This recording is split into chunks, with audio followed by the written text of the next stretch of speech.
Recording from somewhere deep down in the colon of New York City, this is the Wicked Theory Podcast. I am still, sadly, Bill Sweeney. I am still your host. I am still doing this. I don't know why, but I'm here. Enjoy it while it lasts, I guess. I'm back. We took a little break. You know, I say we, but I mean I. Took a little break, you know, stretched my legs. But that's about the most exercise I got, so let's not get crazy. And then I came back. So here I am. I'm not alone. As usual, I brought someone with me because I'm afraid to go into the dark by myself. It's one thing that hasn't changed since I was a kid. I never liked going into the basement, never liked going into the attic. Maybe we'll get to that if I remember later on. Maybe this person who's going to be on the show could make a note of that somewhere down by the awkward questions segment, which we'll get to later. This is a new thing I'm going to try and do with whoever's with me. Speaking of whoever, hanging out with me, you've heard him before. I'm sorry you have to hear him again. It's my friend, my good friend, Agent Palmer. Agent Palmer, say hello. Hello. All right, that's it. Go away. Nah, that's an old bit. I can't be rude to you. That doesn't feel right. It doesn't feel right for me for this show. I'm just going to say that now. For this show, or because there was a time on this show when that was the norm. You were a bit of a punching bag over here too, I guess. Yeah. Maybe it never felt right for me. Maybe I just let it be because you were cool with it, and I'll do just about anything for a joke. Anything to get some laughs of some kind of bit. Sucker for a bit. That's what I always say. But hey, thanks for hanging out. Thanks for coming on with me and doing whatever this is now. Yeah, I mean, this is going to be fun because it's an amalgamation of like all these ideas and whatever you pick for this one to be. Mm-hmm. I'm game. I think that's, you know what, we talk about like being the joke or one of the gags, but like I think if it's my track record's clear, I'm always up for something. Oh, you are always down for a good time, within reason. Within reason. within a mile or so of my house. Like I think that's. But no, you're always down. You're always down for a good time. I always appreciate your help, and I always like hanging. I like hanging out with you, and I'm not sure if that's healthy. That's for somebody with like a degree hanging on their wall to decide, not you and me. That's true. And it's like one of those things you don't realize how bad it was for you to like way down the line looking back. So maybe one day I'll just regret this. But right now, I don't care at all. It's good times. Good times. Good times. And for everybody listening, I mean, they're excited that for now you're back. Yeah, like you might hear me again in another 6 weeks. Who knows? I mean, I want to rip on other podcasters maybe for like when they kind of take these awkward phases and it's like, oh, stuff's not coming out on a regular basis, and now here I am. Like I have to take it all back, right? Like No, you don't. Well, I don't. No. Well, it just means they can throw it at you now. This doesn't mean that your that's arguments weren't valid. All right, that's true. Like at that time, I probably did have a salient point, but it's obviously not an argument I can make any longer without including myself in it. I guess is where, like I have to now. I'm in the barrel too, is what I'm saying, kind of. So that's fair. Yeah, that's how I feel. Like, in general, I got to be fair. My brother used to make fun of me for that. Like, oh, it's not fair. That's not fair. And I'm like, I'm not saying it like I'm 10 because like we'd be working together. I'm just saying it like as people who work together, you jerk. Like Anyway, I'm getting sidetracked. So let me get some official stuff out of the way real quick, folks. I am still doing WCBJ radio. That is an intermittent thing as well lately. Pretty sure this week coming up on Wednesday we will record again, and then that'll come out by Friday of this week of this episode's release. So look forward to that if you've been checking me out over there. Also, big news. If you haven't heard it yet, maybe because you don't really listen to that show, but here's a reason to listen. I hung out with not only Ed and Sarah, but Ed and Sarah were here at my house, and Sarah came all the way here from like another state. So track that if you can in my garbled fucking setup of that. Yeah, Sarah Netzley came all the way from Illinois to New York to do stuff. And one of those stuffs was to record DCTV with Ed for the first time in person, face to face. They did it here. I was there. They didn't make me leave the house or anything. I got to stay and work the board and be Goofy Bill, and talk about Swamp Thing amongst other things. So, which Swamp Thing did you talk about? The good one, the new one. I don't know. You guys really, really tried to sell me on it. Oh, what, the current show? No, the old one. Well, I mean, the old one is it is what it is, So you kind of have to take it as that, Roger Corman and all that good stuff. Anything with Adrienne Barbeau, you know what I mean? So check out the current episode of DCTV Report, the one for the report for week ending 7/28/19. That's how the episode titles go. And then also, hey, look, if you're still helping us out over on Patreon, I'm trying to bring stuff over there. There's a podcast we're doing there. You'll only hear it there. It's me and Ed. And Ed makes me watch James Bond films that I don't want to watch, basically, is the hook on that. It's called Ed Bonds with Bill. If you're supporting us at $1 level, you're getting that. It's taking the place of the after show, which we no longer do. It's coming out every other week, just about. That's the schedule it's supposed to be on. It shouldn't shift too often from that, but it should be every other week. He comes over to my house, doesn't tell me which James Bond film we're going to watch until we start talking and recording. So I don't know what I'm in for until a certain point. So you're there with me, listeners, but it's in the title, so you could go watch the movie if you want to, and then come listen, or just not watch the movie, because I hope that the episode's at least kind of fun enough or interesting enough that you don't really have to. Or if you've already seen it years ago, then fine. I'll interject two things. One, sure. Sling TV, if you've got Sling, I'm aware that James Bond, or at least 3 James Bond movies, are always like on Sling. I'm not sure what channel it is, but every time I go, there's always a Bond movie on. So if you've got Sling, or maybe it's a, whatever. I know Amazon Prime for a while had all of the Bonds available as well. So they should be available. And if you're not supporting the Wicked Theory Patreon, maybe this is a reason to give Bill your $1 a month. It's a bean. It's not even a cup of coffee. Not even a cup of coffee.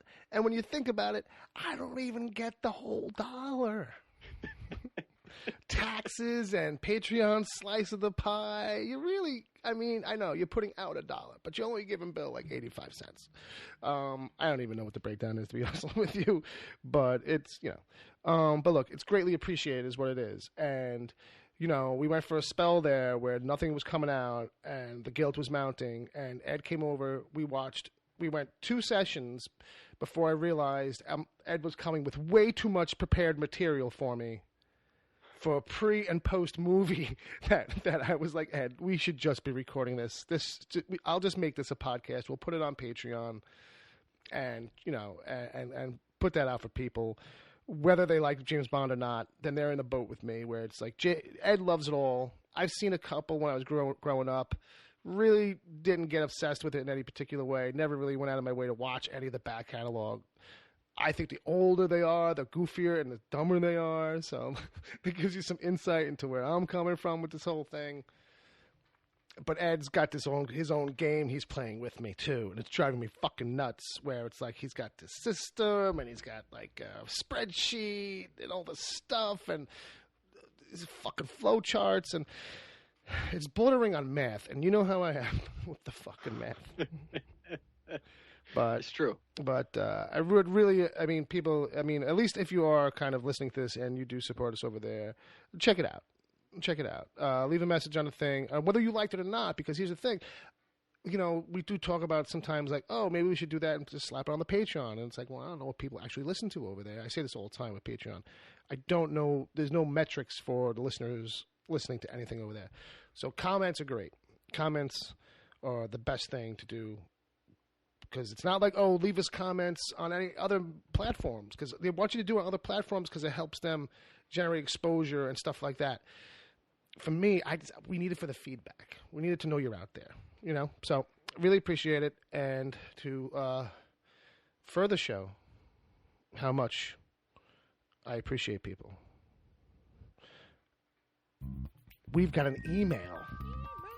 How is it new? Like, is it old? Like, it's new to us, I guess. But like, how long has it? Like, when was it sent? Wow, what a fucking perfect question to ask. Because it is from June 17th. It is literally more than a month old. Today being the 28th. Again, I don't do math. That's a guess. Wait, has it been that, like, I've... go ahead. Has it been that long since the last thing we did? It's been even longer because this email refers to an episode after 200. So, like, okay, all right. So, this requires a bit of. Hold on a second here, because I can't see the whole thing. That is the whole thing. Okay, the dude was a little more. No, it's a shorty. It's a sweetie, and it's from our friend Wesley Gaskins. Who else would it be? The best of the West. The subject line is no subject, no intro, just starts out cold. You are even wanting emails from Palmer. This I cannot stand for. Now, with that out of the way, I don't dislike the new changes to the pod, but I really liked the group of guys getting together, so I'm biased to the old form. I like the opening gag of making the guest wait as long as possible and without as many interruptions so you can get much deeper on subjects, which I like. So I guess it's kind of like at this point, it's a 50-50 split for him a little bit. Well, it's what's more interesting. Would prefer the old way, but doesn't quite hate the new stuff. Well, this is going to drive Wes insane because what we're doing tonight is just the two of us going through a very similar doc format to the way the show used to be. So, Wes, whenever the next Wicked Theory comes out, we expect to have an email in which you let us know what you think of this in-between mashup of, like, everything you've heard over the last couple months. You know what's funny is I used to say, like, oh, it's an experiment. And now I think that would just kind of give me the out to do whatever, right? It's an experiment. But then for a long time it was not. It was, like, locked in. And now we're at experiment town where it's just like, what is this thing? It keeps changing. It's got no format right now. But I guess, if anything, this is about trying to maybe revisit that format in a sense, at least when I'm with you and we're doing what we're doing tonight, which is kind of doing like a little bit of a San Diego after effect of like just, hey, what's what? A little bit. We're not looking to hard break down everything in any way, but, that's what's on the slate, So I guess we could tease that out a little bit because, I do want to say, Wesley, thank you for the email. Let's wrap that up. Wesley, thank you for the email. Appreciate it, buddy. We appreciate it always. Appreciate you so much. And if anybody else wants to send us an email, it's podcast@wickedtheory.com because this is a podcast and it's called Wicked Theory and we have that domain name. So therefore, podcast@wickedtheory.com. And then I guess, without further ado, we'll just get into it. Sure. Right? All right. So, sound effects or music cue, I guess. We'll bring this in. The old Parker, the old Daily Bugle newsroom theme. All right. So we're gonna do it like this. Palmer's got some stuff. He's gonna throw them at me. and then we'll kind of go from there for each one. We'll see what happens. Bill, I want to start with one of your favorites. Wow, I love favorites. Todd McFarlane. We can skip it. We can probably skip it. He's really excited about Spawn coming to Mortal Kombat 11, but that's not why I have this in the notes. Well, can I just say that the note that you have in there is literally Todd McFarlane is excited about Spawn coming to Mortal Kombat 11, and all I can think, my reaction to that is, well, of course he is. Well, I mean, he's always excited about some Spawn. But even if he, I mean, he's got no other. I actually wanted to know, like, is there a character that you would like to have? Folks. Yeah. In Mortal Kombat, like just out of, like, I mean, if Spawn's coming in, and I could put anybody in, anybody. Well, what would be really cool probably is Snake Eyes from G.I. Joe. I've been kind of thinking not that long ago. That's not really holding up. But I was putting two lines together there. So not that long ago, I was thinking that, like, there you go. You know, like how Marvel had the Capcom fighter thing, right? So they had the kind of Street Fighter thing. They never really did one for G.I. Joe. Like, G.I. Joe would probably be pretty cool as that. I feel like G.I. Joe just didn't really get a lot of love out of video games. That's where that started in my headspace. It was like, oh, how come they don't have they make Splinter Cell and Metal Gear and all these kinds of games that are pretty cool. You would think G.I. Joe would be a property where, like, I don't know, like, I guess because it's Hasbro owns it, and it's like, hey, it's war, it's violence, it's murder, it's, it's like, how heavy do we want to get with it? But Bill, aside from that, they literally came out with a Transformers game called War for Cybertron. So I feel like your argument but here's the thing. You get around all that because they're robots. You know what I mean? Right. I don't know if you know this, but they are robots in disguise. Well, I didn't know that because they were in disguise. Ah, fair enough. That's fair. That's touche. Points. All right. But I don't know. For Mortal Kombat, I'd say someone like that. But I'd love to see something kind of like crazy. Like, like, I don't know, Godzilla. I mean, he doesn't have to be huge, but like just, he's like person size in that. Oh, just Godzuki then. Something. Or something. I don't know, something kind of like random in that aspect. I think like a B.A. Baracus would be fantastic. Ooh, yeah. And he's just like a bare knuckle street brawler. Yep. Oh man! And then like his finishing moves somehow involves him stuffing those gold chains like down your throat till you choke to death. I was just thinking, like, if he can get the gold chains on you, like, you can't move. Well, that's it. You're trapped under like 50 pounds of gold chain. And you know how, like, have you seen the finishing moves from Mortal Kombat lately? Like how elaborate they are, like now. Yeah. And like so, like they'll like one guy will fly into space and pull down a satellite and hit you with it. You know what I mean? Like it's on like it's like everyone's Goku now. But I'm just picturing, like, if it's B.A. Baracus, like he knocks you out, then jumps in the van, spins it around, and like runs you over, or like smashes you into a wall. But like for some reason he goes and gets the van. Like, the van's got to be part of his finishing move. Like, I like it. But yeah, that's that's it for that one, I guess. We'll talk about Marvel in a moment, but there's one thing I wanted to focus on. Yeah. The Loki series. Mm-hmm. I've seen actually 2 different posters for the Loki series. Now, I sent you one, but in both of those, each of the 4 letters, Bill, have a different font. And I know that you are, and I don't know if all of our listeners know, but like you are a graphics person, okay? You do graphic design. You've done some designs aside from the Wicked Theory logo. Sure. So I want to know, like you take a look at this logo that's like, it's 4 letters. Like, how hard can it be? And we've decided to go with 4 different fonts, one for each letter. Like, yeah. What?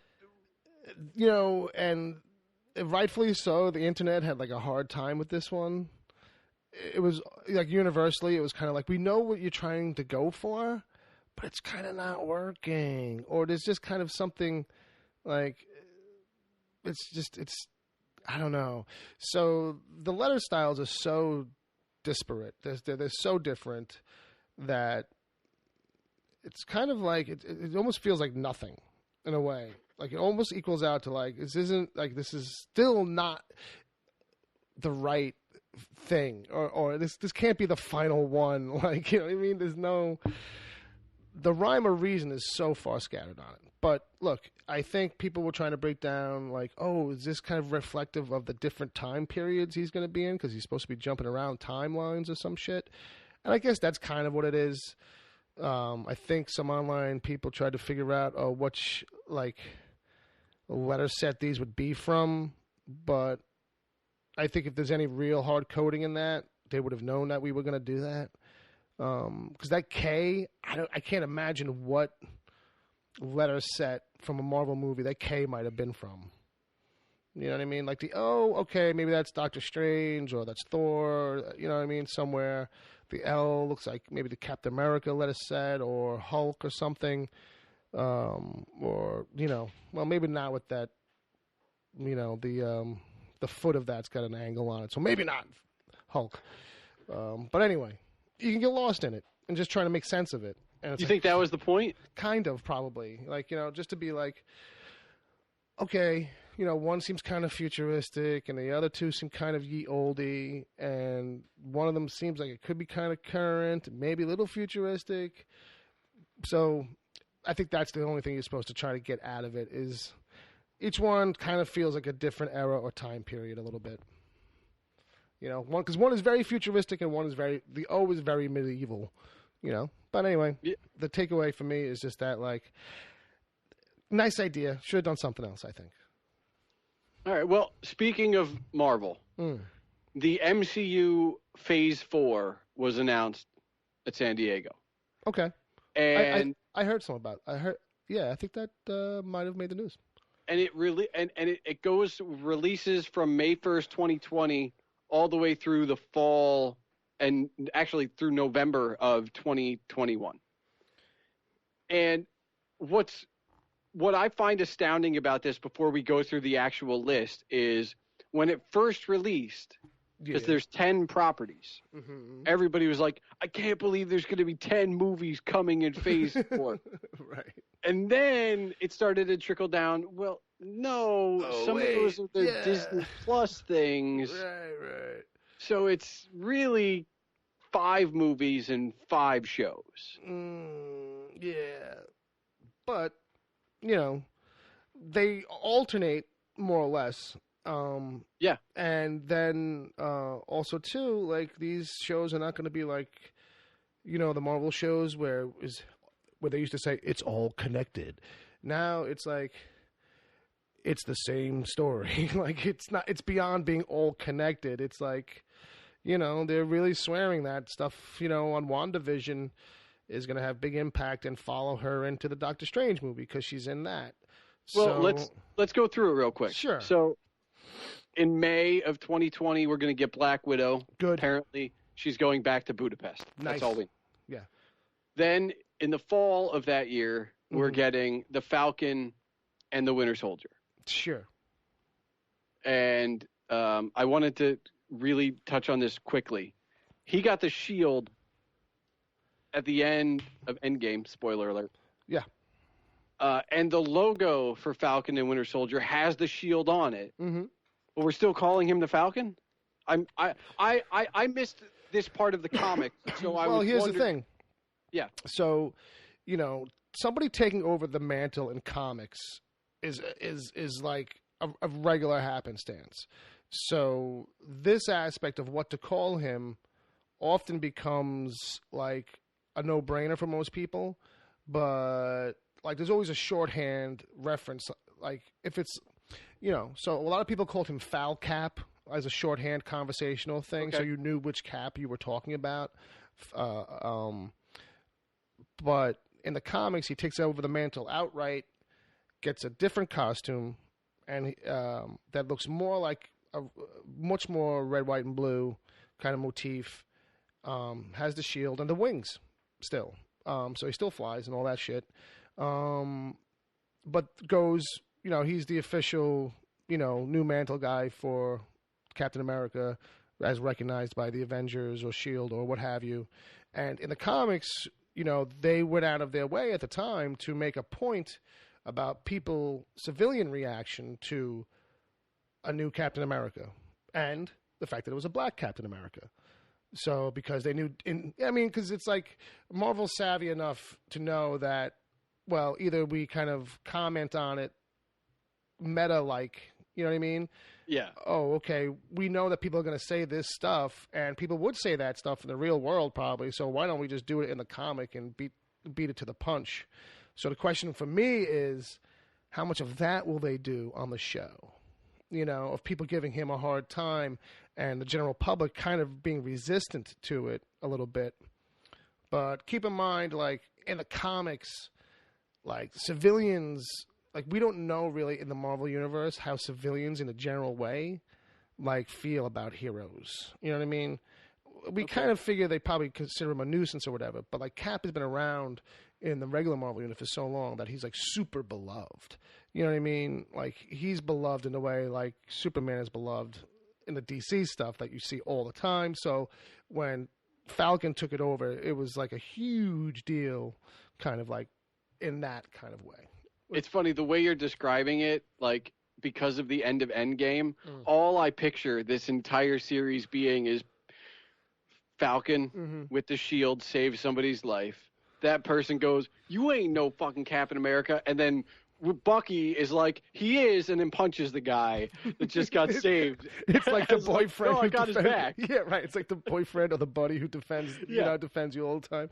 And it probably will be some of that, See, because here's the thing. Like, in the comics, Bucky took it over long before that happened, right? Like, Bucky had a run as Cap too. But he's a white guy in a suit. Like, so, like, generally, no one really notices. They did a redesign of the suit, but it wasn't too different. But generally speaking, I don't think the general public may or may not have been aware in a full way that it was not Steve Rogers anymore. No, wait, they probably did, right? Because Steve Rogers was shot on the staircase of City Hall, and the world knew he was dead. So when Bucky became Cap at that point, that's when it happened. Falcon became Cap in the comics when Steve Rogers was made old and they reversed the super soldier serum. There you go. Okay. That's comics. Next up, November 2020, The Eternals, which, by the way, all I've got to say is, boy, did they pull as many A-listers for that cast as possible. And if you don't know what I'm talking about, just Google it. Yeah. To me, it almost feels like they're trying to offset the idea that this thing is going to be like a lesser known quantity and a riskier kind of story and stuff. Because it's not as straightforward. It's, in some aspects, it's much more like the Inhumans. Look, it's about a secret offshoot of humans who have abilities. It's very much like Inhumans in that regard. This is some Jack Kirby stuff, if that gives you any indication. This is, if you know nerd stuff, this is his version of New Gods. He did New Gods for DC, and then when he went back to Marvel, he was like, I could kind of do something like that over here, and created these, it's all tied in with the history of the Celestials and those guys, which you saw in Guardians, a little bit. Those big fucking Earthmaker kind of guys. Those real cosmic entities. They created humans, or they created these offshoots. And with the Eternals, there's like two sets in the Eternals. There's Deviants, and then there's like maybe just Eternals. I don't know. I forget. But that's where you headed with that. Weird shit that like hasn't had a running comic since the 70s or something. But Marvel's like, no. This will work. Okay. Yeah, well, I mean, they're putting enough A-listers in it that... We got Kumail Nanjiani and Angelina Jolie. We're good. Yep. And then moving to 2021, around Valentine's Day, February 12th. Last thing on Eternals. That's the big... Out of this whole list, that's the biggest question of what is that going to be? Well, like the rest of this is kind of like, even with the ones that are kind of head scratches still, the rest of this is pretty much straightforward and like kind of like, okay, I could see it, but continue. I was going to say, the only other one that I feel like is an X factor is the next one. which is Shang-Chi, which will come out Valentine's Day-ish, 2021. And I say that because we're going back to the Far East, and we all know how well I know Iron Fist is a different character, right? And I understand that the casting on this is completely different, but it just didn't. Whatever, like I liked it, but the general populace was so against it. Yeah, and it doesn't seem like they all had any. I don't know. It seemed a bit all over the place as to why. So I feel like this one, can they do this? Yeah, I would say don't let Iron Fist be any kind of holdback for you on this one. Let this be a whole new thing for you. Some origin backstory on this. Shang-Chi was created by Marvel back in the days when they kind of saw that Bruce Lee was real hot. And they were like, well, why don't we have like a kung fu guy who's just a kung fu guy? And that's kind of like what happened with that. But here, this thing is, about Marvel's kind of saying, this is going to be, almost a completely Asian cast.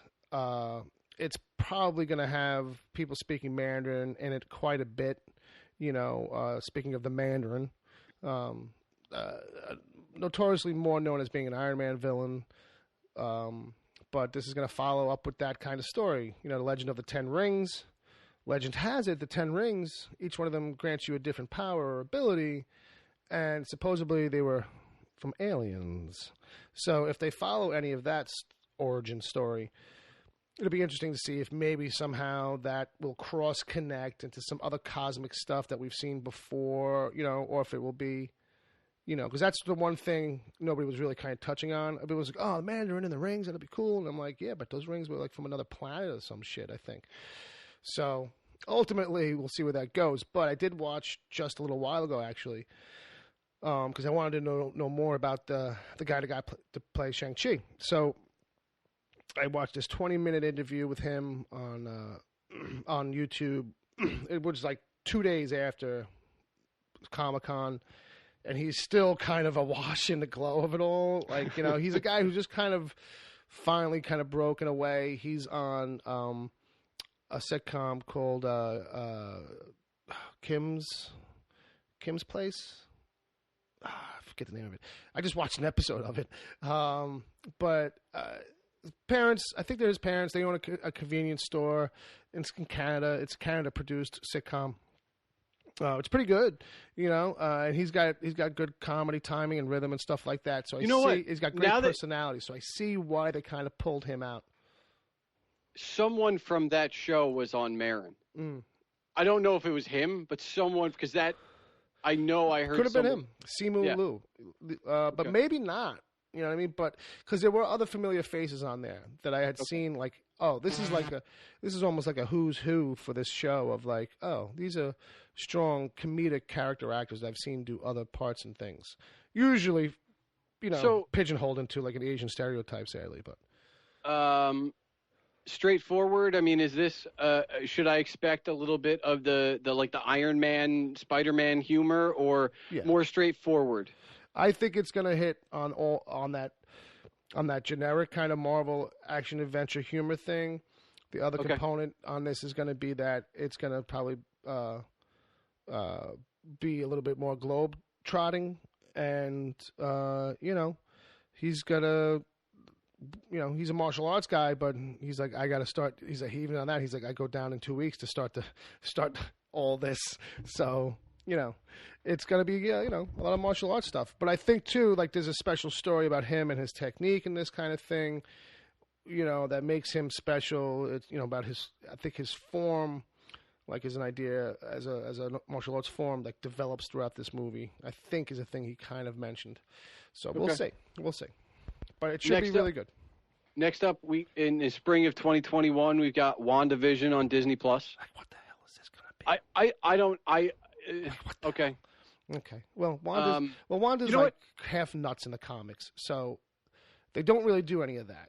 So I'm wondering if maybe she has a breakdown because of the Vision being dead and gone, and tries to bring him back, and then like things go dark and wonky, and because it's dark and wonky with a slice of like horror-ish thing, maybe like that's why it's going to be a fit for Doctor Strange and the Multiverse of Madness. It's so funny because WandaVision's spring 2021, Doctor Strange Multiverse of Madness is May 2021, and they will tie in together. I went the other way of like, oh no, in one of the multiverses he didn't die. And that's how it ties in to the Multiverse of Madness. But I wonder one thing about all of this. Right. You talked at the very beginning about it being connected. Like it's now not just connected. It's kind of telling the same story from different points of view at different periods in time. Right. How important – I go back to Winter Soldier. Winter Soldier had an entire season of Agents of S.H.I.E.L.D. build up to it. Well, kind of, yeah. And I wonder, is it going to be important to watch WandaVision before Doctor Strange? Because the way they've set it up as spring and May, I would just...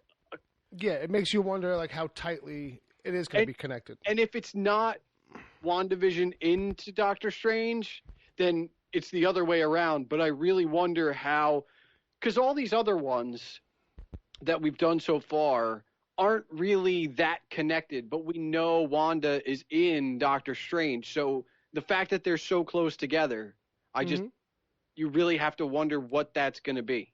Yeah, I feel like, here's the thing with the potential for doing stuff with Scarlet Witch. In the comics, they went back and forth on it, on whether or not she was one of the children of Magneto, her and Quicksilver. Technically, for a long time, they were mutants, and because they were and they weren't, they went back and forth, was one of the reasons why Marvel was allowed to use them in both studios. That's why Fox had Quicksilver as a mutant, and then Marvel had him as a guy who was somehow exposed to something to do with the Infinity Stone. Yep.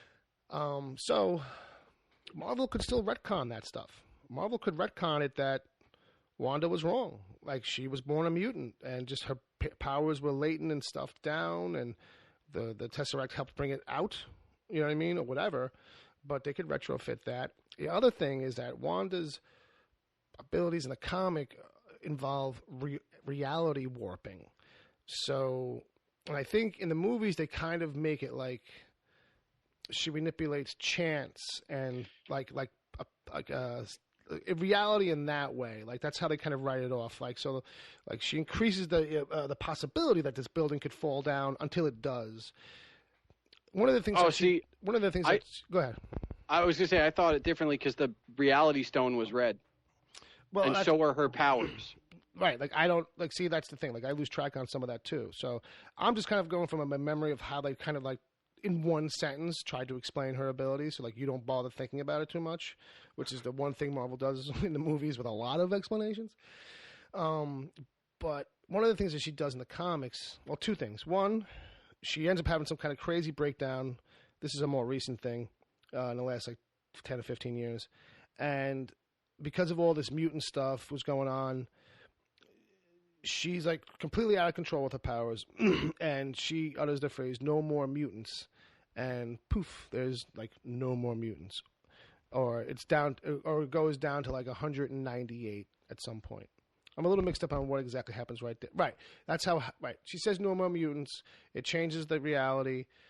All the mutants end up in a place, in a reality that becomes referred to as the House of M, where Magneto is like a king or a lord of some shit. And the regular Marvel universe kind of just goes on as it always does, just without them. And then it comes back eventually. And then when it comes back, there's only 198 mutants. Because Marvel had who knows what the, stats would have been from the CDC. But like, if kids are just turning into mutants left and right, it was just too easy for a while to make characters. And the other thing was at a certain point, her and the Vision had kids. Okay. And it's like, that sat kind of odd with people for a long time, and then eventually this one guy, John Byrne, writer-artist, comes in and kind of retcons all this kinds of history of the Vision, and then changes it so that Scarlet Witch kind of created these kids, but didn't realize it. Like her subconscious wanted children so badly, and because she's kind of half kooky, certifiably too. Like she's been in and out of the fucking nut house a couple times. That subconsciously she willed these kids into being, and eventually had to be convinced by like this other person in her life, this woman Agatha Harkness, that they weren't real, and like that destroyed her. So, like Wanda in the comics is a problem. So that's why I say like, oh, it'd be interesting if she kind of lost her shit a little bit, wanted him back so bad, she kind of brings him back like he's a functioning android, but because he doesn't have the stone, he's not really the Vision. I gotcha. Sure. Like his life, his human, his realness isn't there, and maybe by her trying to manufacture that in him somehow, it opens up this door to problems. That's kind of what I'm hoping for with that show. And those problems are probably going to, I mean, one way or another, there are going to be problems in Doctor Strange Multiverse of Madness, which it has been billed as Marvel's first real horror movie. Woohoo. So, I mean, if you look at all the genres they've done, that's kind of one of the missing pieces. Yeah. They kind of come close a little bit in Doctor Strange. I mean, that end scene stuff is kind of really out there, and it looks like a hellscape almost. So, yeah. And what's interesting, too, is that, Doctor Strange, besides being the master of the mystic arts, he's like, deals with the occult, too. So, the dark arts, because he's a sorcerer supreme, all those subsets of magic then fall under his umbrella, So you got the dark arts, the occult arts, the good rainbows and unicorns kind of magic. You know what I mean? I imagined you going with like a Taco Supreme joke right there for some reason. I missed it. All right. But that's all I really got for that. I'm excited for it. It sounds great. I know Scott Derrickson, the director of the first one, is back, and he's a guy that they pulled out of horror. Like his previous projects, I think the last few before Doctor Strange were horror stuff. So here he's going to be like, that's probably a thing. Like, it was like, well, guys, like, if you really want me to come on, like, I want to kind of go like this way with it, and they were like, oh, yeah, shit, fuck, yeah, well, sure. Like, anything. So, next up after that would be Loki also on Disney Plus, and we talked a little bit about that with the fonts, because there's so much X Factor stuff, and in the promo he's holding the Tesseract, and that's really all you need. He's holding the Tesseract. It's like, what is he doing? Where is he going? Why is he, like, the thing that kind of got hinted at is like he's going to be bouncing around different timelines or something. So, like, where is he going to go and why? And does that mean that we might see guest appearances from other people in the MCU? I'm starting to wonder now, like, does that mean, I don't think that it means he'll be dropping into movies we've seen necessarily, but it's not to say that we won't see him pop up somewhere and bump into, I don't know, a younger version of Thor, or, one of these other shows characters maybe, I don't know. But well, it ties into the next one. Okay. Summer 2021 on Disney Plus. What if? What if? Now, this is, if I remember reading something correctly, this will be animated. Which I like, because I feel like you can do more. Like the whole concept of like, what if, whatever. It doesn't matter what it is. I just like the idea. I'm just wondering, how big are they going to go? Yeah, that's a real question. So what I know of this is that it's the What If comic always took place in the MCU comic stuff, of course, and this show will relate to the movies. So it'll only really kind of deal with those story points or those kind of plot threads. But the cast list on this, the voiceover list, is everybody. It's everybody except, I think, Sam Jackson, Downey, and Chris Evans. So if those guys are going to pop up in here, they'll be replaced by somebody else, I guess. But or they're going to use existing lines of dialogue. Quite possibly. They've got 20-some movies, whatever. Like, it's not like there's nothing to pull from, you know? Like, yeah, I would say so. You know, I would say it's pretty sure. So one of the things to think about is what you said is like, you know, what kind of stories, how big are they going to get? And that was one of the cool things about What If. You know, Marvel had a couple of different runs of that throughout the years. It would kind of like go away and come back. And one of the things they got into the habit of doing, one of the more recent, not really recent, but in the 90s, was to kind of do like, they'd have like these big summer crossovers with all their books, you know, like the Infinity Saga and like things like Acts of Vengeance, when all the villains got together and realized, you know, if we pooled our resources and like shifted, like, you know, Kingpin, instead of you fighting Daredevil all the time, you fight Captain America. And it's, you know, like they kind of switched off against their opponents and tried to, like, obviously it didn't work. But so in What If, it would be like, what if the heroes lost the Infinity War?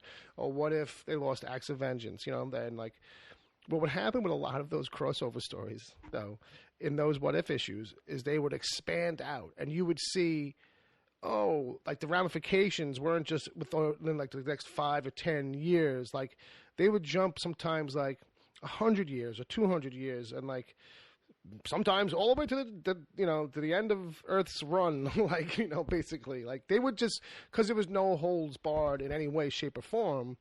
Sometimes those were the coolest stories because like you could kill anybody, and like it, like nothing for a writer, nothing was holding them back. You know what I mean? And I think the other part of it was, and there were some smaller ones that also had huge impacts. Like, what if Captain America retired? Like, it's so simple of like, what if he walked away? And right.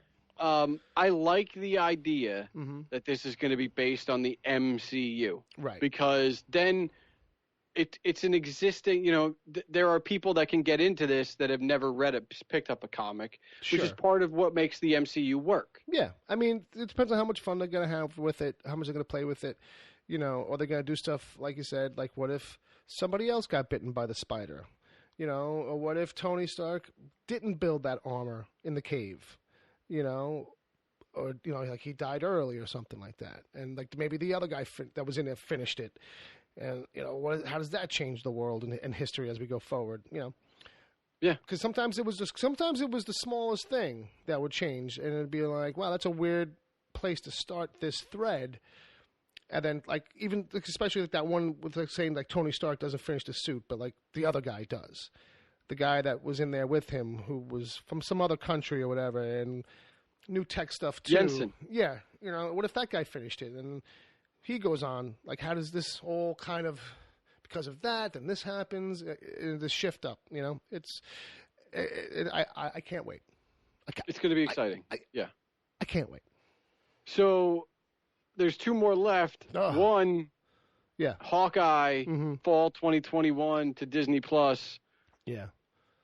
Look, here's the thing with this. My take right now is that we don't know nothing about it. Supposedly, you're going to get Kate Bishop, who's a young girl who he trains to also be like a bow and arrow smith, or whatever you call them, an archer, rather. There you go. An arrow smith. Can't believe I said that. And at a certain point in the last 10 years, there was a great run of Hawkeye that had the same logo and font that's right here. And Kate Bishop was in that. And that's where a lot of people first fell in love with Kate Bishop.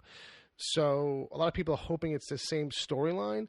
But in the comics, Hawkeye's not married with kids. And in this particular comic run, he's like, you know, he's a single dude, and he either owns an apartment building in New York City or just rents an apartment there. And it's supposed to be kind of like a slice of lifey thing. Like, I'm trying to live off the grid or have a normal life, but the world won't let me, kind of a thing. So it's a lot about like him and his dog, Pizza Dog.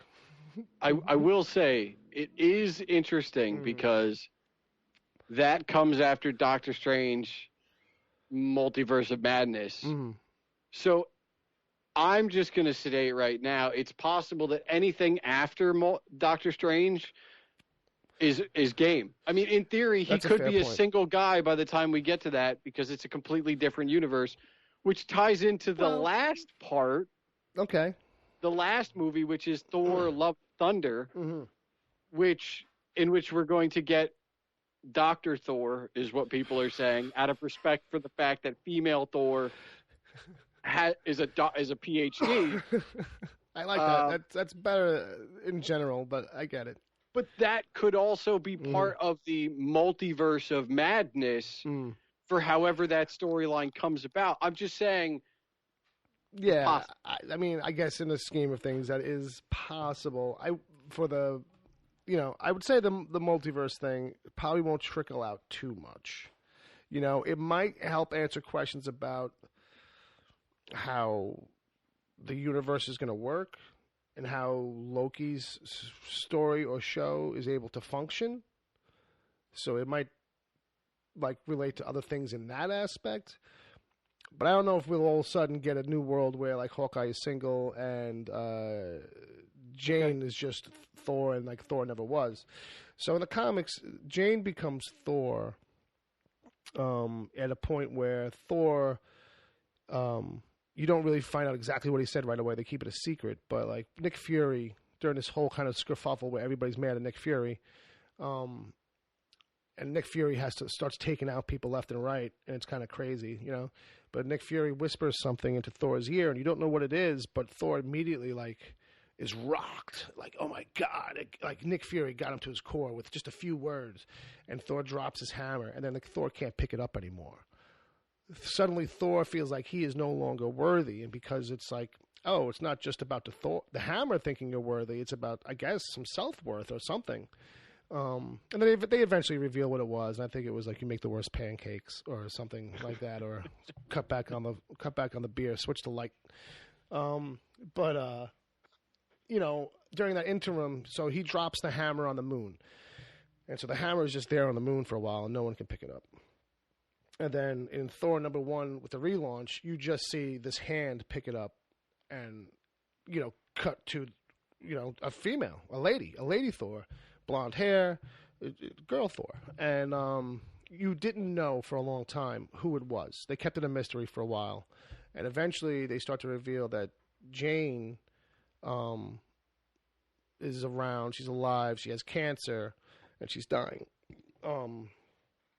So come to reveal, I think Frigga or somebody helps her get the hammer. You know what I mean? And so while she is Thor, she's physically fine. She doesn't have the cancer in her Thor form, let's say. But when she changes back, it's now progressing. Okay. So when she's Thor, she's fine, she's healthy. But when she changes back, it's getting exponentially worse faster. It's accelerating. So it's this double-edged sword of do I just try and stay Thor as long as I possibly can and just never change back? This becomes one of these underpinnings later on. And the question becomes here, are they going to do that? You know what I mean? Marvel's MCU movies have a history of kind of taking those comic ideas, especially the recent stuff, and, jettisoning some of the original setup on it, and just kind of going with a concept, or Age of Ultron, just the name. Age of Ultron was a crossover series of Ultron getting revenge after all this time, and it's a giant time travel story. It's got nothing to do with the movie. You know what I mean? So with this, it's what's their spin going to be, and how different will it be? And because Taika Waititi's doing it, I got a feeling we're not going to go maybe as dark and as grim. Well, I feel like, of all of these things, looking at the logos, that's the one that's based on what your comic knowledge is, seems the most out of place. This has a Ragnarok type feel in its logo, right? It looks like it's something from a 70s cartoon adaptation that you never knew happened. Oh, there was a Bakshi Thor cartoon that was set to 70s rock B songs. So I feel like who the hell knows, but that'll be probably that. I feel like of everything, that's the one we know the least about. What I know from looking at that logo is I'm going to hear some Foghat. Yeah, you know what? You know what I'm hearing? What are you hearing? Marvel just bought the Dazed and Confused soundtrack and is going to use the entire thing song for song. Pretty much. Before we move away from Marvel. Yes, but let's do that because we're running on time here. There is one huge thing. Yeah. Well, there were two big things coming. One is that we're getting another Blade. Yes. But not a part of the MCU. Well, not a part of Phase 4. Not a part of Phase 4. Right. So do you... Well, I guess going further out, will it be a part of the MCU? We don't know much right now, but... Yeah, I mean, I guess if that's the exact phrasing that was used, that it won't be part of Phase 4, it does ask the question, well, will it be standalone somehow, or will it just come after Phase 4? This Phase 4, to me, feels kind of short. It's only like a 2-year run, really. It is. Maybe just a little over. So when you consider how long it is to take a movie now, and considering that this is probably something that, like, you know, it doesn't even have a script yet. So wait and see. But, you know, stellar casting of putting Ali in there, and I couldn't be more excited for it. I feel like he's got plenty of time to bulk up as much as he wants to for it. I did want to say Ali seems to be the first person in the MCU era to go from villain. I wouldn't call Blade a hero, but I'm going to do in this instance villain to hero. Well, we can definitely see that Marvel's not worried about casting from the TV shows. If those people get big enough, you know, if Kristen Ritter, even though she was, well, maybe not the principals. Maybe like maybe not them, but secondary characters and villains, you might see them again. And I would say, because of his notoriety, I don't know that you would see, what's his name, who played Fisk? I got you. I wonder if if Marvel would, we got it. Like, would they put him in something else, or would he be kind of considered off limits? And he's a multi-season villain, though, so I feel like maybe that's the difference. Yeah. And to me, like, you know, spoilers on Spider-Man Far From Home, if you haven't seen it. Have you, Palmer? Nope. All right. So I won't spoil like that. But if they wanted to, like, just kind of bring him in anyway and make him Kingpin and just be like, fuck it, we're just kind of doing a different Kingpin, like a new Kingpin. They could. They kind of could. I mean, those Netflix series, for much as they were supposed to be connected, they really didn't. You know, they didn't. It was offhanded comments here and there, and they were only from the Netflix side. Nobody in Avengers was like, "Oh, what's going on in Hell's Kitchen?" So I mean, right. You're right. There was no cameos of any kind, unlike the ABC TV stuff, which had cameos. Well, Shield did. Shield did in its early days. So I guess you could probably conceivably say, you know what, the Netflix shows, as much as they were kind of continuity, we're not that beholden to it. This same guy is going to play Kingpin, but we're just kind of starting it over. I mean, but hey, back to Blade. Excited for it. Can't wait to see it.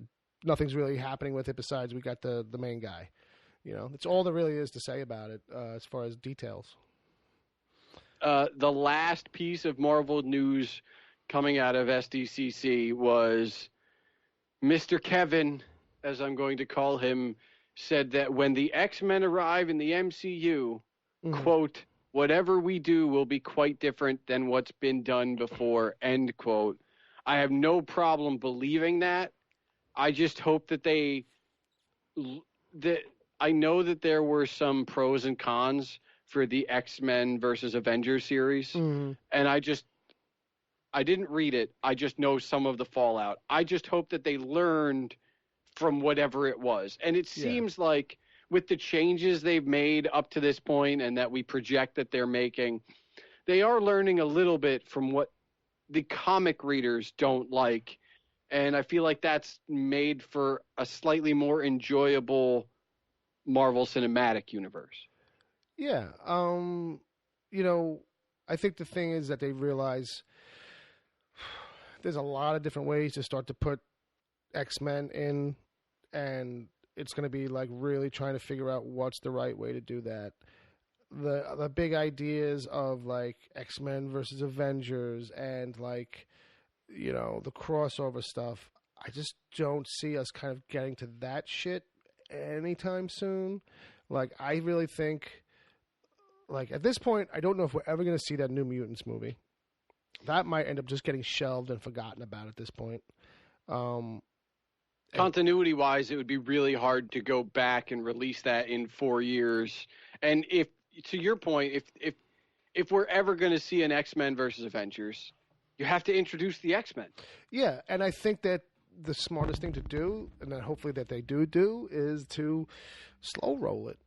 Yeah. Like, I would not be I would love it if we started to get hints of that stuff, of them, as time rolled on. Like long before we got a movie, like, oh, like, there's a mention of mutants, or a particular mutant character pops up somewhere, or, you know, this soft stuff. We don't have to get crazy right away, you know. And it took us 18 movies before the Infinity Gauntlet really came to be. Yeah. 18. Yeah.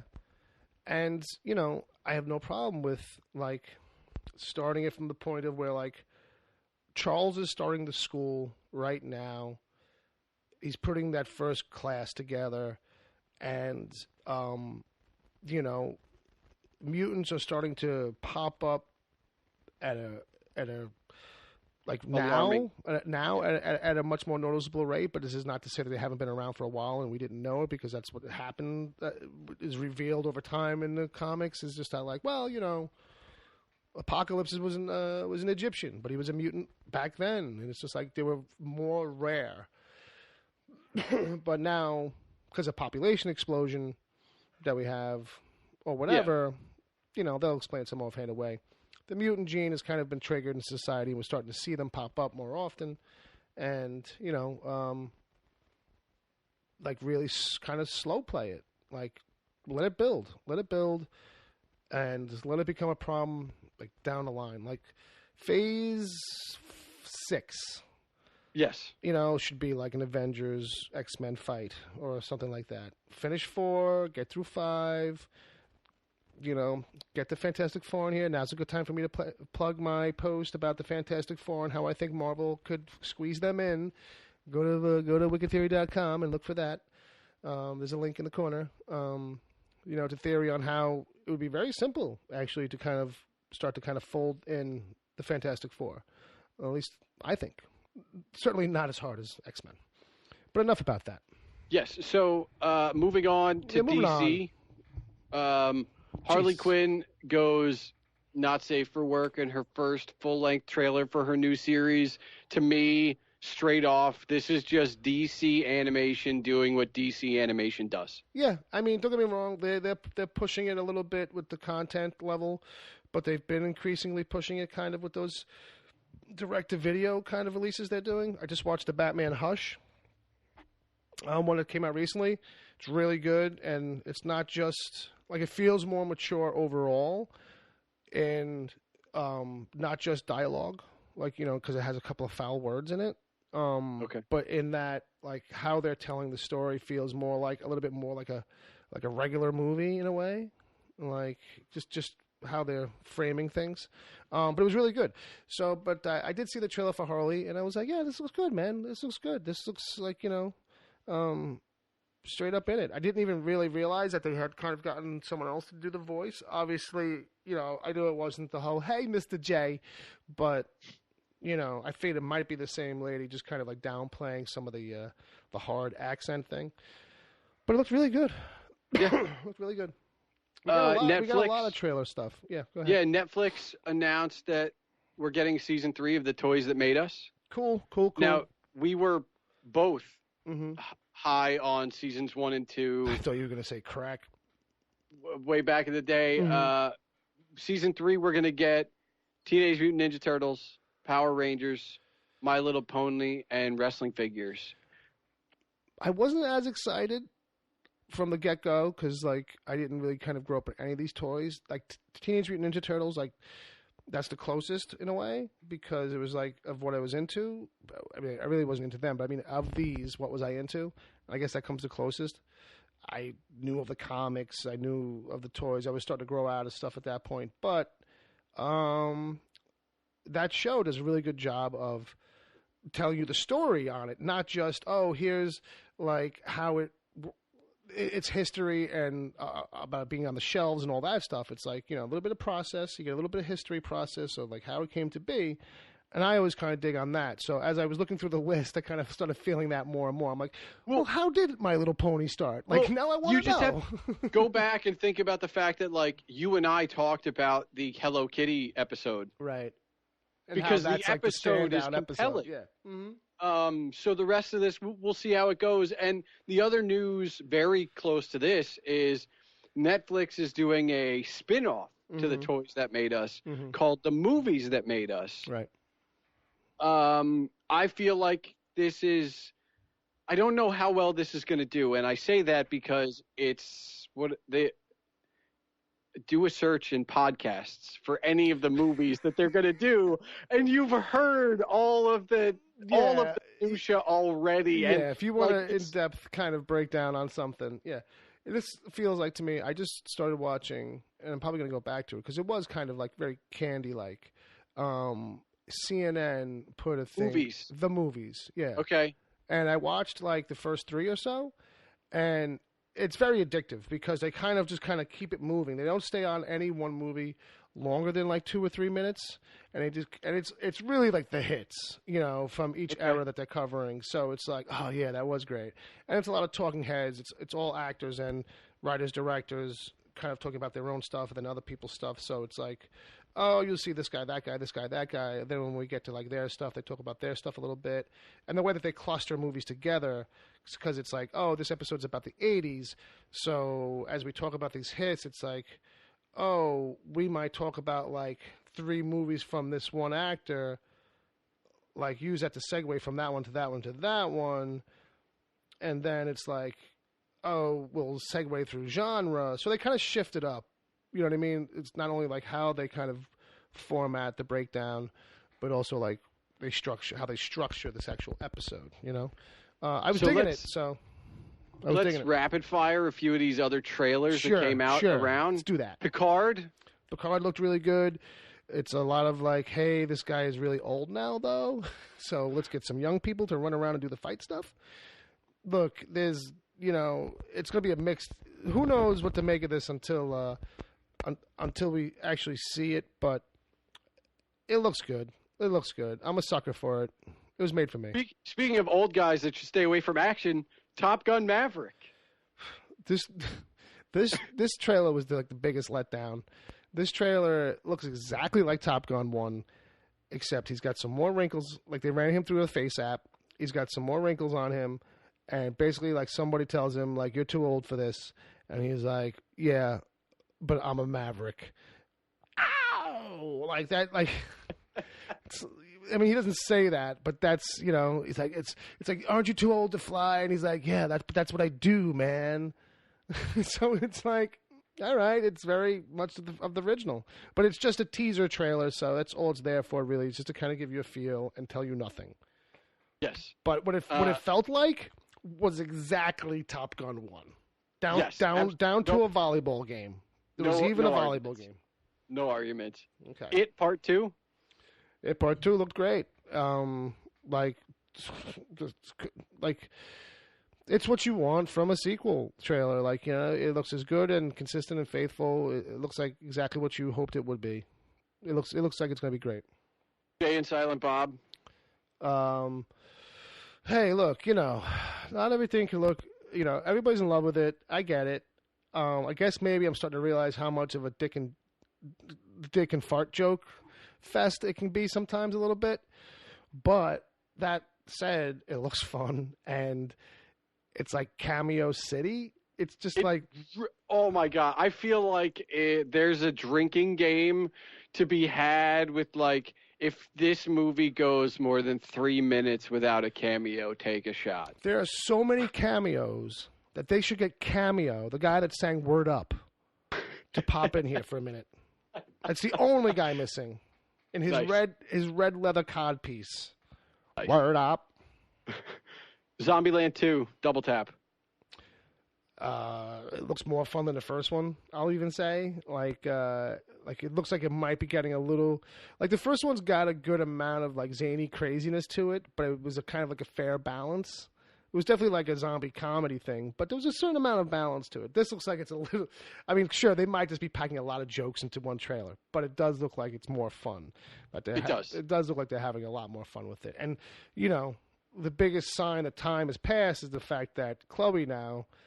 Chloe Moretz, I think that's the girl, right? Yep. If I'm even saying it right, has grown quite a bit. I mean, she was like a little kid. Oh, is it Abigail Breslin? Either way, the what used character... to be the little girl is now taller than Jesse Eisenberg. Yeah, she's like 27. You know what I mean? She's like ready to fucking get a mortgage. But yeah, it looks great. There's a lot of great joke bits. You do see real quick. What's his name from Army of Darkness? I know. I can't think of it either. The Chin. Yes, the two of us here. Bruce Campbell. There you go. Bruce Campbell, real quick. I hope he's not the surprise cameo. Like, there was a surprise cameo in the first one. I feel like it can't be. There's no way because they didn't put Murray in the trailer. Right. So I feel like there's no way. And listen, here's the other thing. I didn't see the Bill Murray, Kylo Ren zombie flick. Okay, right, yes, where they're like small town cops. I completely forgot about it, sure. But I heard it was really good, and I feel like Zombieland now has something to compete with that literally came out this year. Yeah, which means that they couldn't have adjusted for it. You know what I mean? They wouldn't have had but here's hoping they went crazy. Yeah. And, well, that's it for the San Diego stuff. But we have a few other things, and the first one I want to ask you about. Mm-hmm. I haven't watched The Boys yet, Bill. Okay. Did you? I'm halfway through it. Okay. It's really good. If anybody's read the comic or knows of it, it's all there in a sense, but it's not as aggressively fucked up. Like, the book is aggressively, like, fucked up. Like, you know what I mean? The book goes out of it. What's funny is that these are the same guys adapting the same writer as Preacher. And Preacher, they made more zany than the books were. And Preacher, I mean, and then in The Boys, which is a much more over-the-top thing. They toned it down. They toned it down a little bit. But I think there's a lot of sensibility in The Boys that in the 90s and the early 2000s, like, you know, works in a comic. You can get away with it in a comic because it's kind of like less eyeballs on it. But if you adapted that for anything verbatim, you really have a hard fucking time. And you probably only could have pulled it off in the 90s. Like, you know what I mean? And as a movie. Like, you know what I mean? But look, it's great fun. I'm going back to it. I love it. Carl Urban is nailing it as Bill the Butcher. And I will say, like, he looks... I've never found a beard, like, been so jealous of another man's facial hair, but that beard is just working so good on him. It's fucking crazy. But, yeah, highly recommended. It's coming out of Amazon. So I completely forgot. This actually moved us to Meanwhile, and you do have your soundboard. I do. Do I still have that up here? Farewell.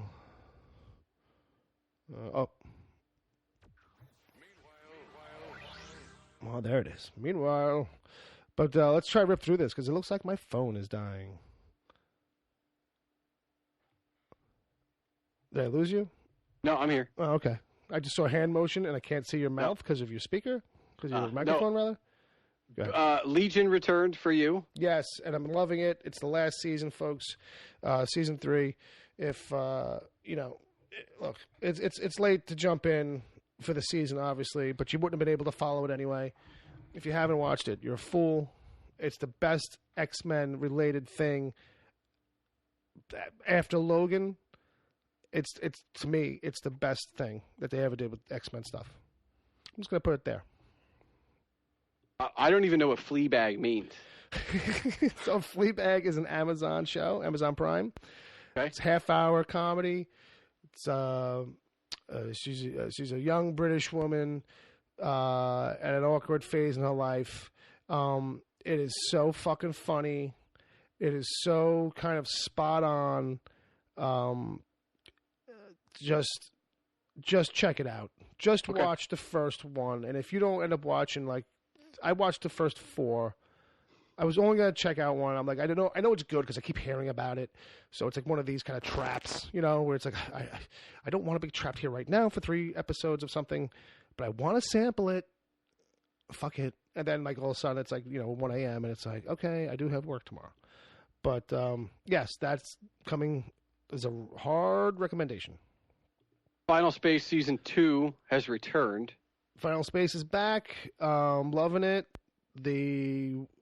What's cool about it, in a sense, is that now, like, characters that you watched him kind of meet and run into in the first season are now kind of like his little posse, his little crew.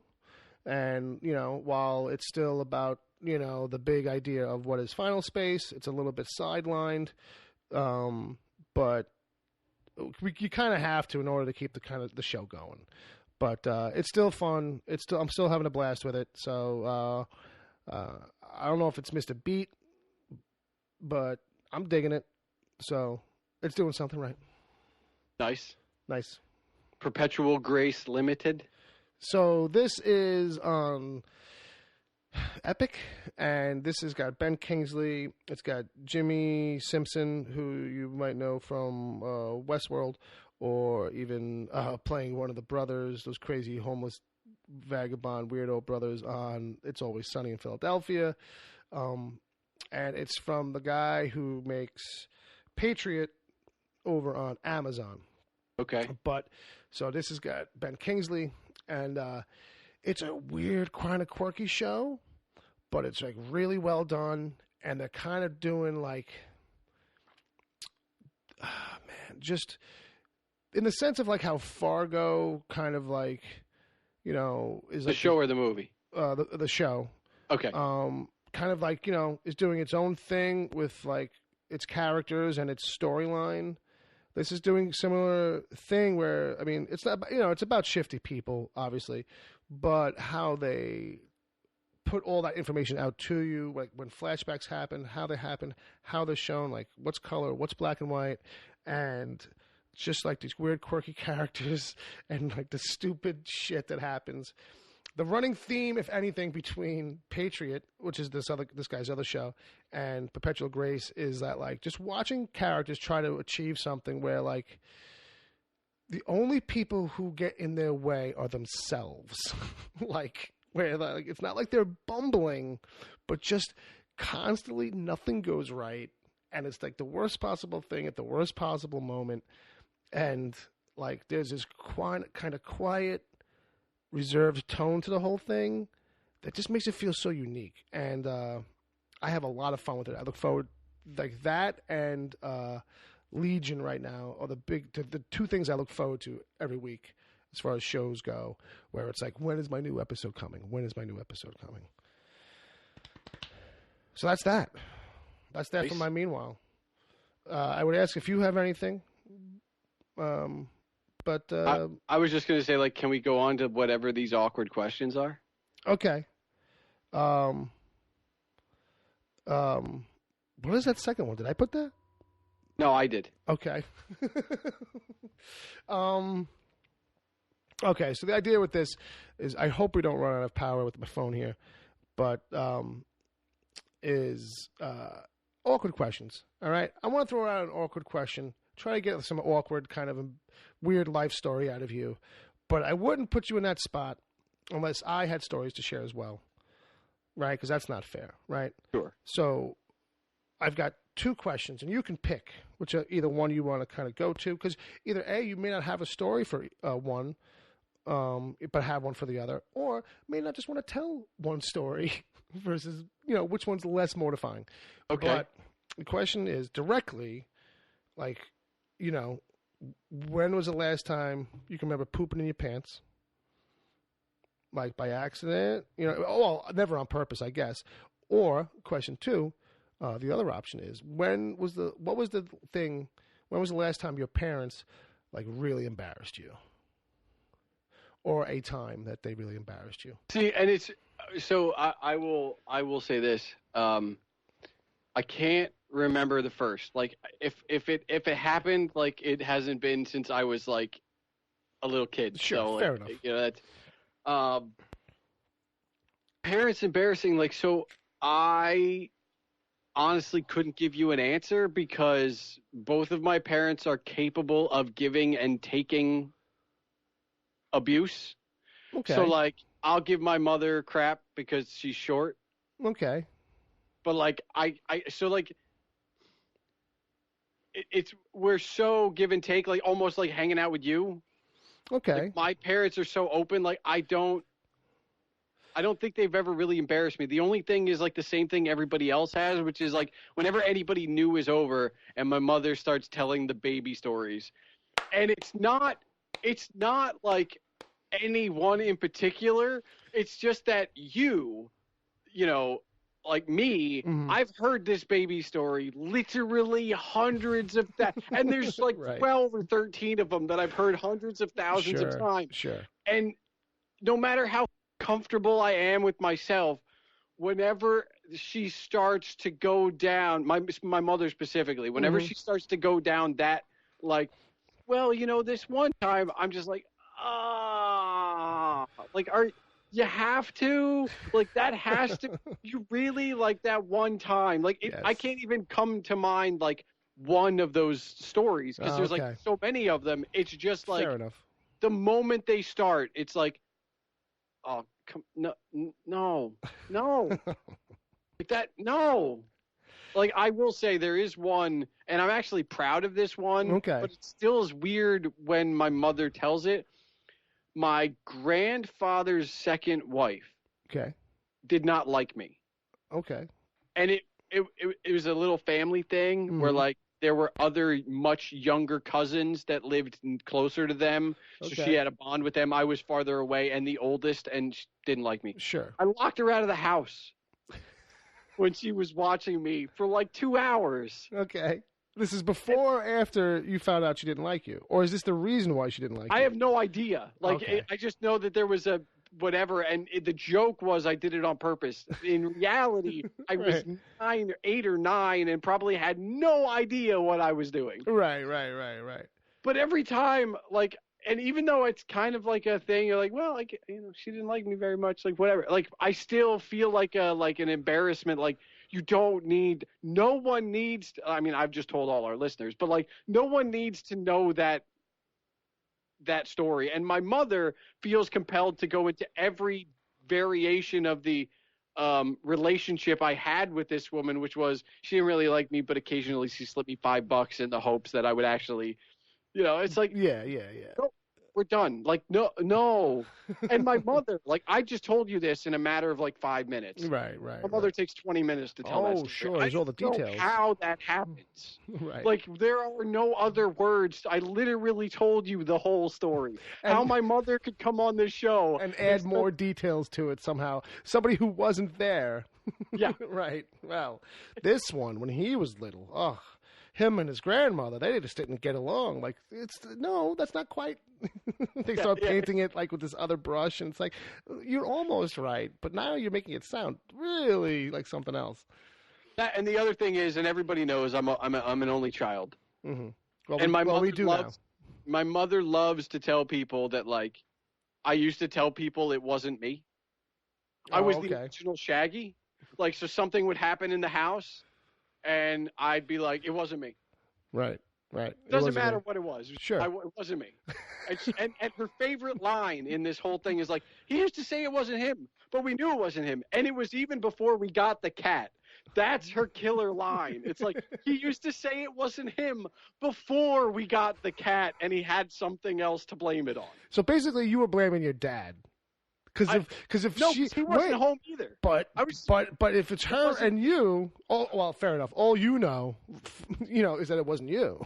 That's like, could have been you, Mom. Could have been Dad last night. I don't know. Wasn't me. It just wasn't me.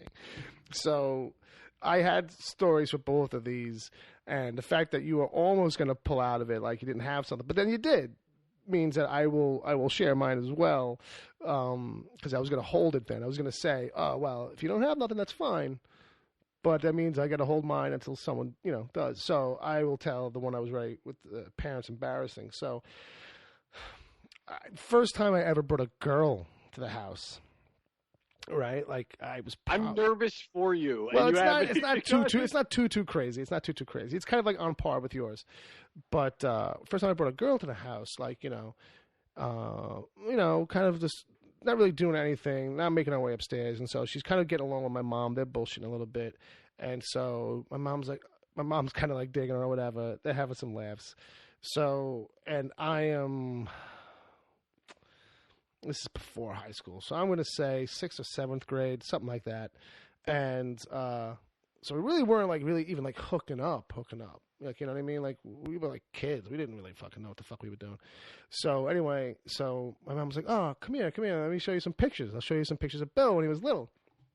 So, but here's the thing. Like, all the pictures of me when I was little are like, because I was a weird little kid. So it's me doing something weird or dressed weird or like, just usually doing something fucking weird. Like, you know what I mean? So it's just now we had this big hutch in the dining room, and the middle drawer was just filled with loose photographs. It was all the photographs that like just never got into photo albums. The photo albums were in another drawer. And so, like, I just remember her sifting through this. There's all these goofy pictures of all of us for sure, but the biggest laughs always come from mine. Like, and that's just how it's always been. But I couldn't take it. Like, it was just going on for so long. And it'd be another picture and another picture and another picture. And there's me when I had the pet mouse.